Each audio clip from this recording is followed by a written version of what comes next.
Programang ito ay rated SPG. Striktong patnubay at gabay ng magulang ang kailangan. Maaaring may masiselang tema, lengguwahe, karahasan, sexual, horror o droga na hindi angkop sa mga bata.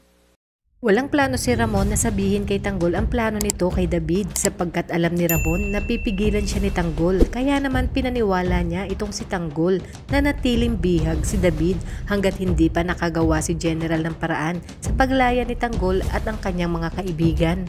Samantala, pilit ngang pinatahimik ni Ramon itong si David na huwag magsalita kay Rigor na siya ay buhay pa. Ngunit sa mga magulang nga ni Mokang ay hindi alam ni Ramon kung hindi ba ito magsasalita. Samantala, pilit ngang pinatahimik ni Ramon itong si David na huwag magsalita kay Rigor na siya ay buhay pa. Ngunit sa mga magulang nga ni Mokang ay hindi alam ni Ramon kung hindi ba ito magsasalita. Dahil umano sa nalaman ni Mokang ang totoo ay siguradong magsasabi ito sa kanyang mga magulang. Kinabahan nga itong si Ramon na baka magsumbong itong si Mokang kina Rigor at Tess na hawak ni Ramon si David. Pagdating nga ni Mokang ay hindi nito maipinta ang muka dahil sa nangyari na ipinagtaka ni Marsing. Muntikan na ngang madulas itong si Mokang kay Marsing, ngunit pinigilan niya ang kanyang sarili na magsalita dahil natatakot siya na baka madamay ang kanyang pamilya. Kaya pinili na lang niyang manahimik para maprotektahan ang mga magulang nito. Ganoon na din si Tanggol laban kay Rigor. Kabilang banda, sa pagdating ni Ramon ay agad niyang hinanap si Mokang dahil ang buong akala nga ni Ramon ay nakapagsumbong na ito sa kanyang mga magulang. Nakiusap nga itong si Ramon kay Mokang na huwag sabihin sa kanyang mga magulang ang pagkukunwari ni David na siyang ipinagtataka ni Mokang dahil bakit ayaw umano ni Ramon na malaman ng kanyang mga magulang ang tungkol sa pagpapanggap ni David at bakit ayaw umano niyang malaman nila Marsing na siya ang tunay na ama ni Tanggol.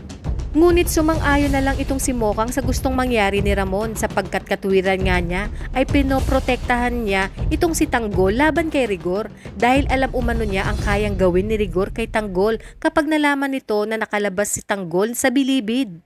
Sa kabilang banda, pinatawag naman ni Colonel Suarez si Rigor at sinabi nito kay Rigor na siya mismo ang humuli sa anak nitong si David. Binalaan nga ni Colonel Suarez si Rigor na kailangan gawin umano ni Rigor kung ano ang tama. Katulad umano sa ginawa nito kay Tanggol na siya mismo ang humuli at nagpakulong sa sarili nitong anak. Umuwi nga itong si Rigor sa kanilang bahay at naabutan nga niya dito si Tess at nagkasagutan sila.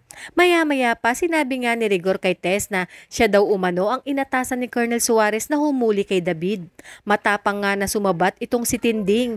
Ayon nga kay Tinding na kung ano umano ang mangyayari ngayon kay David at Rigor ay isa itong karma sa ginawa ni Rigor kay Tanggol. Binabalikan na umano sila ng tadhana sa ginawa nila kay Tanggol.